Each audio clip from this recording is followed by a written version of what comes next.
Well, hello there. Okay, this is something that I really need to do to explain to all of these poor people about how to YouTube.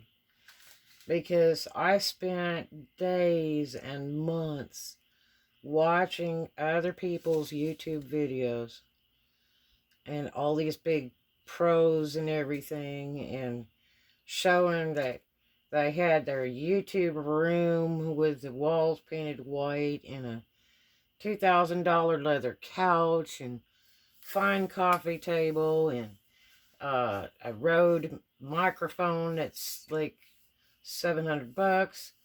Um, and special lightings and the special clothes to wear because certain colors aren't appealing, and uh, how to get views and subs and how to promote and how to write uh, lines for your vlogs and so on and so forth and so on. And it really gets difficult because it's a lot to take in. It's a lot of notes to write. And everybody has a different view. And these guys already have 4 million subs, and they're driving Lamborghinis and staying at Trump's hotels. So, I just didn't know if I could get going that fast. I've tried some other weird platforms. I've tried to make money with Facebook and have a Facebook store on top of my websites. I've sold on eBay and Amazon and Bonanza and eBid and all kinds of different things. And I really do better selling in person because of my personality. I don't try to sell you. My products basically sell themselves, and they're good. Um, that's the thing. I sell a 100% great quality product. But I get involved in a lot of other businesses too. I don't know why. It's enough to make you pull your hair out. But I'm one of those kind of people that's real talented. I can do a lot of different things. Not everybody is like that. I have a baby sister that's nowhere close to that. And she's somewhat simple. But she's very good at the things that she does. We're just a little different. But anyway, everybody's different. So, no, it doesn't take a whole ton of money to start YouTubing. I started YouTubing with, I think my first phone was a Raven. Love it. Love that phone. But I grew out of that phone because I needed something with more internal storage and the external chip storage. So, and that phone, and I love that phone. I end up with 2 of them. I bought 2. I just love them. With the Gorilla Glass and all that stuff. Just fantastic, fantastic phone. Real good camera and all that. I'm not one to spend tons of money on phones, and I do not believe in iPhones. They videotape you and take your pictures in reverse. It's really ridiculous when you have a vlog that comes in reverse, like you've got a right side driving car and the letters on your t-shirt are backwards and all kinds of weird stuff. And but anyway, I'm going to go over things that I learned in like a year of YouTubing. Because the thing is that it's not that hard. It's actually quite simple. It's actually easier than setting up a website by yourself. If you ever want to do a website, the best thing to do is go to Yahoo Merchant Solutions at Abaco and pay for the medium rate one. It's around 20 bucks. And go for it. Especially right now. Internet sales are huge. Absolutely huge. They're about triple what they normally are. Because of Corona. A lot of people just still don't even want to go out. They just rather just have stuff shipped to their house instead of go to the store. So, if you've got a talent or something, do it. Get it on a website and do it now. Anyway, we'll go over some basics to get started YouTubing.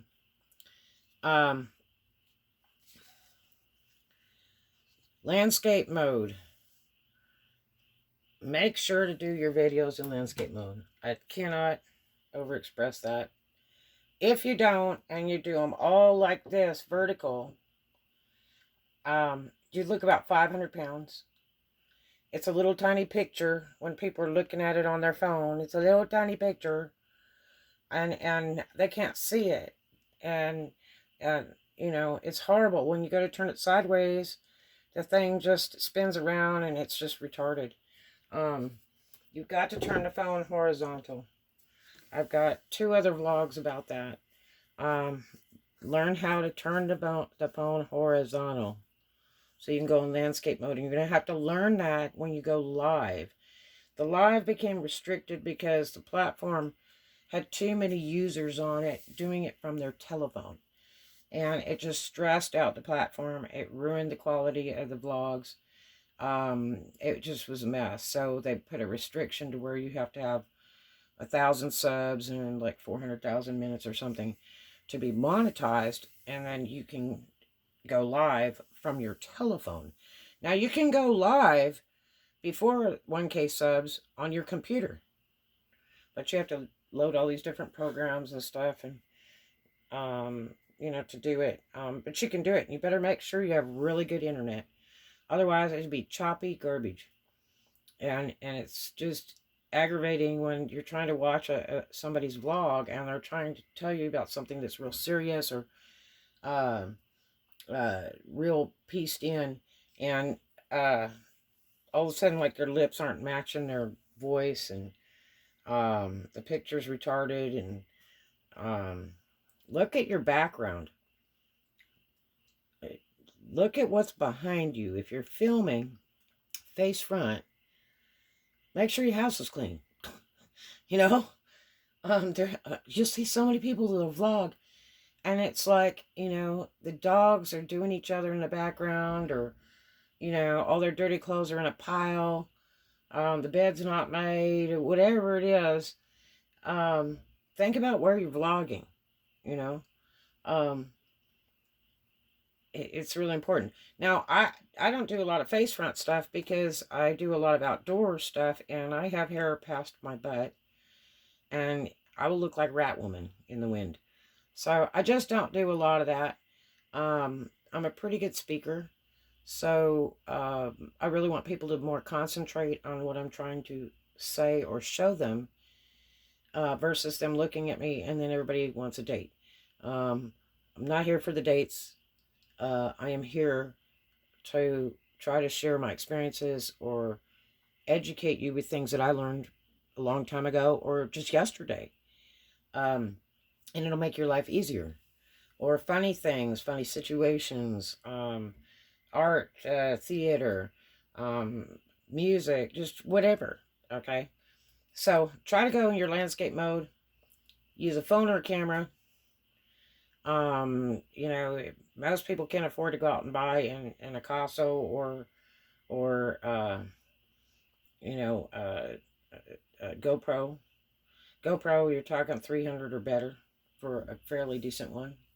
And then you got to buy a bunch of chips and lots of batteries and all the accessories and all that kind of mess. If you got the money, go for it. But a Picasso makes a very nice camera. The Picasso Pro. Those are very good cameras. The Pro series ones.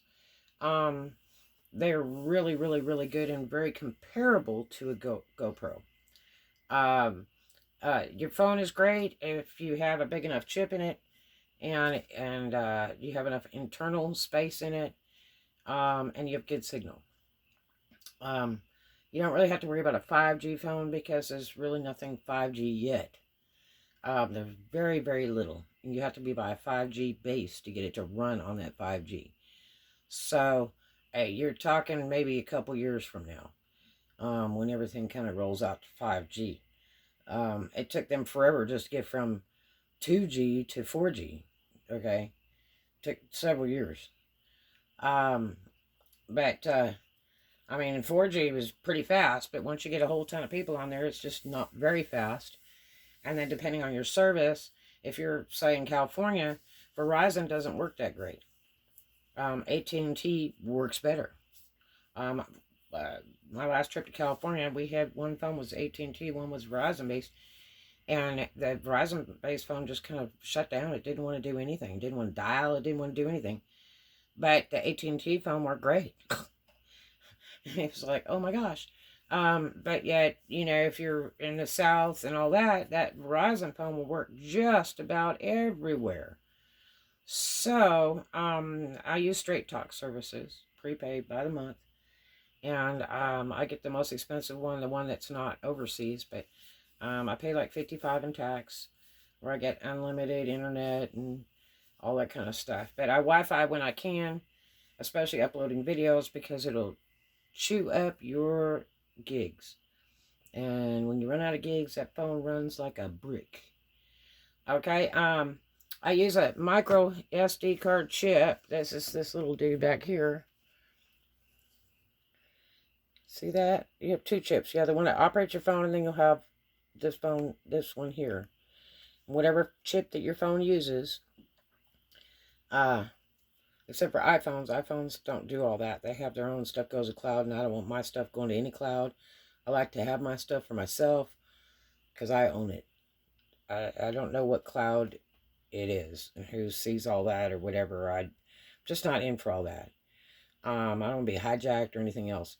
So these little chips here, I like the SanDisk Extreme or the Pony, PNY.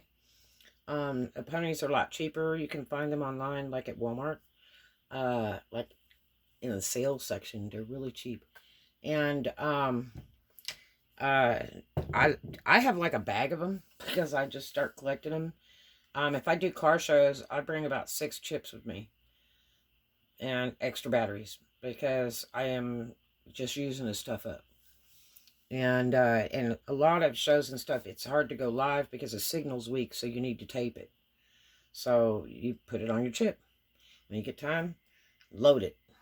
Whether you load it by your phone to the internet, to YouTube, or you are an editing type person, you have all those chips ready. They can be loaded to your computer, and you can just edit away. Me, I like to get the stuff up immediately. There's a lot of stuff people need to know about, like weather and things like that. They need to know now. Car accidents on an expressway, they need to know now. Because they're headed to work or whatever, or they shouldn't be on the road. There's a lot of stuff I have to upload immediately and can't wait till it hits the internet. So it helps people. So that's what I do. I like a V90, and if it has the U in it, I like the one with the U with the little number 3 in it. And if it has the C in it, I like the 10. And I like the 256 gig chip. That's my absolute favorite. It doesn't run out of room quickly. You can put a lot on there. I like to have at least 3 256 gig chips. And it's great because when you run out of room and the best part's coming, you can't tape it because you don't have any room left on your phone.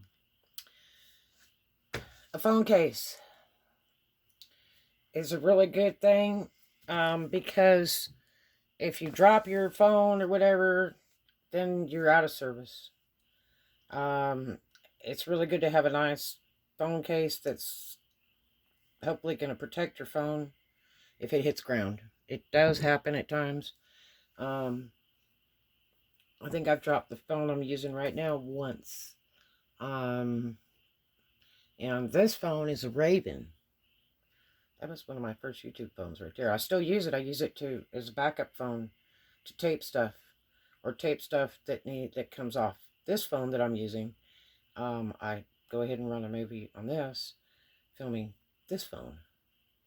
And then I can just upload that or transfer by Bluetooth to this phone, from this phone to this phone, or take this chip out and load it in my computer and load it on the YouTube platform, on YouTube Studio.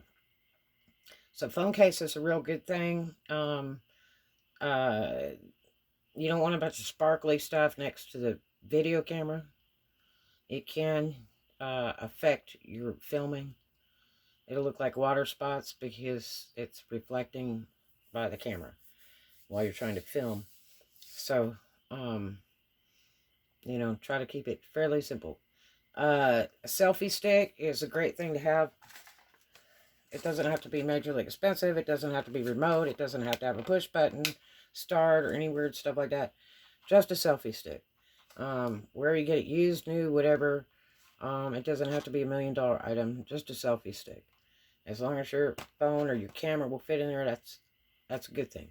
And later you can get a bevel stick, which it's gimbaled, and it'll move while you're walking and stuff, and it makes the video look totally straight instead of lumpy like that. But now, you know, gimbal selfie stick, you're talking like 70 and up. So just start with the basics. A phone holder for your car. You can get them where they stick on the window. You can get them where they stick on the dashboard. Whatever. That way you can drive and the phone just runs like by itself, pretty much. And you'd be surprised some of the cool things you pick up when you're videotaping. A lot of times I just turn it on when I'm driving. And you'd be surprised some of the things you see. You know, it's really neat. An octopus tripod, like this. This bends and does all kinds of cool magic stuff. You can get them like this size. I've got one that's a little tiny midgety one. They're real good for some close-up stuff. This one I put it mount on top, and it works real cool. And I can use that with like an ahbez or GoPro or a phone. That's a handy little item. You can tie those to a fence by bending the feet around or wrap it around things, put it around your arm, whatever. Put it around a park bench, whatever. Because the more still your camera is, the better it is for your video. And then a big tripod. And I mean like a professional photographer tripod, okay? So, and then the thing about the tripods, you can get them new, used, whatever. They have some at Walmart, but they're very frail. I mean, and it's like 20 bucks or something. If you look around secondhand stores or a photography store or somewhere like a Circuit City or something like that, Best Buy, you can find some very nice tripods. You're looking $70 and up. If you go to a secondhand store, you can buy them $5 to $10. And if you can get one that has like a hook down the center right here, a little J hook, then you can hang a weight in there or hang your camera bag or your pocketbook, and then it holds it down so it won't like roll over in the wind or fall over. It's really great because there are sometimes, like I do a lot of outdoor stuff, and if I'm doing a beach scene or an event, that thing wants to just blow over. And I sure don't want to, you know, break a phone or anything else hitting asphalt or whatever, or get it all over the sand. So it really needs to be weighted. So I do that, and then I also have little feeties that I put on them. I did a vlog about that too. Little feet I put on my tripod to grip it on my big one. But they're great, and then just put in a bag, like a little gym bag thing, you know, just stick it in a bag, keep it in your car, wherever you go, on a trip, whatever. That way you can whip that stuff out when you need it. If you're going to be sitting around the car watching an event, or you're going down into an event, or you're trying to film something from far away, say there's a snake, and you're into snakes, and you want to film snakes, so you want to get a selfie stick, a real long one, you know, have it in your car. Don't be walking up to the thing with your camera, you know. Protect yourself. So all these things are handy. You your next level would be to get a plug-in mic. You can get a professional mic, like a Rode, which you're talking like 300 and up. Looks like an old radio announcer mic. Looks like a cucumber. It's big. And you get a little moppy thing to put on the outside that's for wind. It keeps the windage down so you don't hear that all during the video when you're trying to talk. That really, really helps. You can get a little clip-on one that has like a little roach clippy thing. A little miniature little mic that you pin onto your clothes. And it has a real long cord to it. It'll have like a 4-foot cord to it. And you plug that into your phone, but make sure it really works or you're going to have a dead vlog. So test it a few times. Doing fake vlogs and then see if it's working. Because that really improves the sound of your vlog. The little mic thing. And it can really help, especially in a windy situation. And that way you can also cover that with, something furry to diffuse the wind. A little furry piece of fabric or something. Or a neck wrap or something. You can lay it over the front and it will help diffuse a little bit of the wind. So you don't get that wind noise and no one can hear you and you look silly. A laptop is a good thing to have. And then, if it doesn't have a lot of storage space in it, then you really need to get an external hard drive. You can get some very reasonable external hard drives at Walmart right now for about $30 and up. And just buy the middle one. You don't need to buy the $400 one.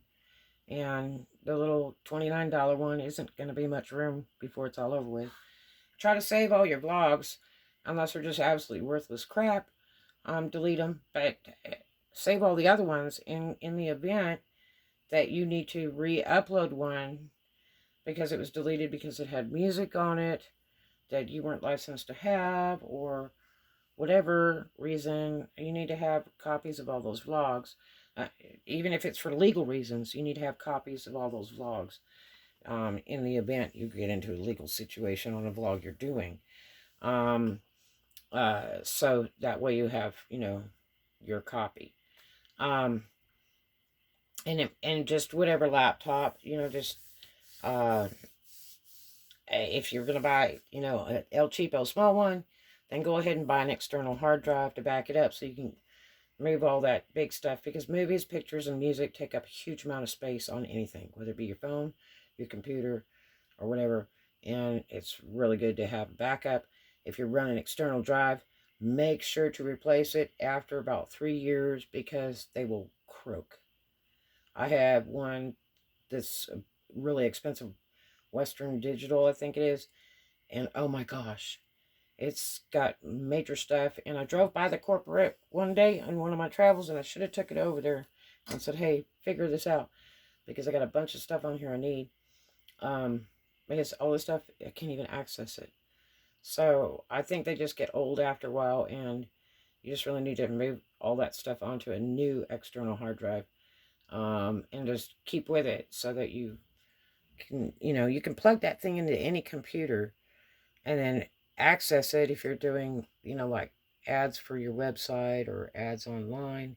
You can pick up all your videos or pictures out of that just instantly. Boom, boom, boom. And, works out great. All I use is a Windows edit program when I do edits. I very rarely do editing. I do it if I'm doing a commercial for somebody, or, some kind of professional paid vlog. I've done that editing stuff. It takes days to do.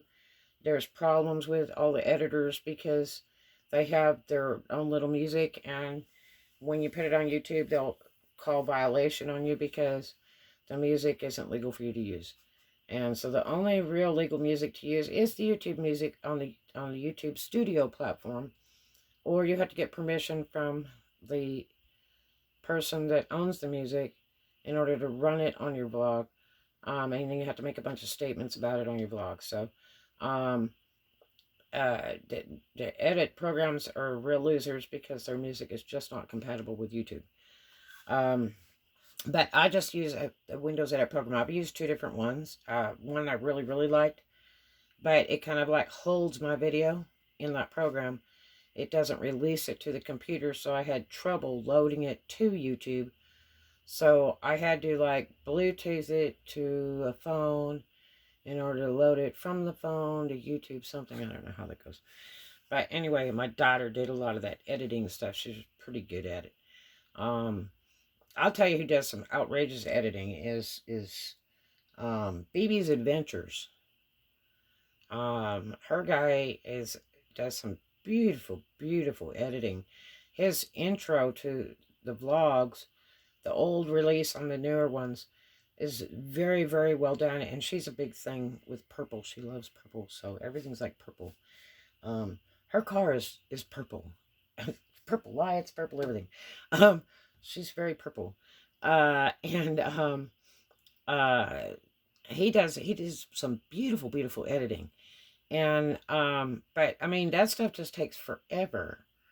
But, I mean, if you dig it, that's all good for you. That, you know, they say it's really great if you have really beautiful thumbnails, and you do really great editing. The unfortunate thing is that a lot of my vlogs need to go up immediately. I don't have time to do all that. And in other vlogs I can do that with, but it just takes like 3 days to do a really righteous edit for one of the commercial things that I do or interviews that I do with people. Another one that's really incredible editor would be Uberman Tampa's spouse. The intro to all of his vlogs changes from time to time, and it's just absolutely incredible. It's not forever long. It's very short, but very, very, very well done.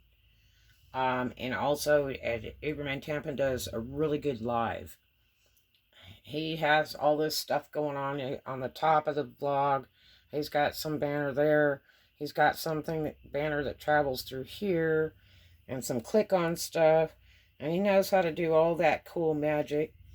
And I wish I could get him to do vlogs on that to educate people of exactly how he does it. And, you know, if you ask him during a vlog or whatever, he'll kind of tell you a little bit here and there. But I like to see how it's done. So it would be really neat if he'd do a couple vlogs about how he does that really cool live that he does with all that magic and stuff. And then he has a real good thumbnail editor that he uses that he turned me on to. And I haven't had a lot of chance to use it, but there's some really killer editing. Rob Pitts, Rabbits Use Cars. The front of his vlog is fantastic with the car revving and the music, whatever. And it's not real long. It's just right. Scotty Kilmer has always done a really good intro on his vlogs, with the revving engines and all that stuff. So, there we go. So Windows Edit program is fine. You don't have to go spend truckloads of money to buy an edit program because it takes time to learn it. And you can all do that in time. Just go with what you know. Everybody started somewhere, and you can do it too. An Acaso or GoPro, I would take Acaso because for about half the money, you can get something that does about what a GoPro does. Acaso Pro, any Acaso Pro is a very, very, very good camera. And that's like around $100, where, you know, most of GoPros are like $300 and up. Just make sure you get lots of batteries, lots of chips, and whatever accessories that you might need to have. They have accessory kits with like 65 different pieces that you'll probably only use about 3. But you can get them relatively cheap. I think it's like $30 for an accessory kit. And then you can get a little bag. You can get all fancy and get all kinds of junk. But anyway, so set up your playlists. On the YouTube Studio platform, which you go usually by your computer is the easiest. You can do it from your phone. I have 2 different YouTube apps on my phone. One that accesses the studio, and then one that is like my watching side of it. And I use both of those continuously for my YouTubes, because I have different channels. And so, or I may want to do something on YouTube while I'm uploading a video on YouTube. So, you want to go in and you want to set up your playlist. And that's really, really important, because otherwise, what happens is they watch your video, okay? When your video's done, it automatically rolls into another video, and it better be yours. So if you don't set up a playlist, your video is going to go to the next one that's similar. Say you do cars.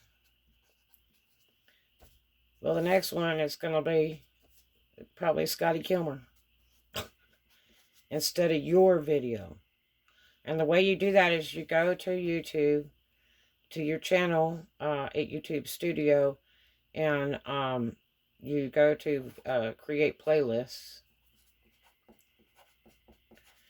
And then you will start up your playlist. So say you do cars, so you've got detailing. So you make that subject matter in one section. Then you add another one, say you're doing car purchasing. So you get buying cars. That will be the next one. And then when you load your videos, you can make as many of these as you want. You can do car painting. You can do car chopping channel. Do chop shop. You know, you can do car sales. And so you've got all these on your playlists. And so when you do the video about cars, say this is car sales. Okay. That needs to upload to this part of your playlist. Okay. And so every video that you have loaded to car sales, what it's going to do is when they play this video, then it goes to your next video, your next video, and your next video, and you're racking up minutes and time on that and views instead of it going to Scotty's video. You see what I'm saying? You know, I'm all about helping people out, but hey, the whole idea of YouTubing is get them to watch your stuff. And the more of your stuff that they see, they may really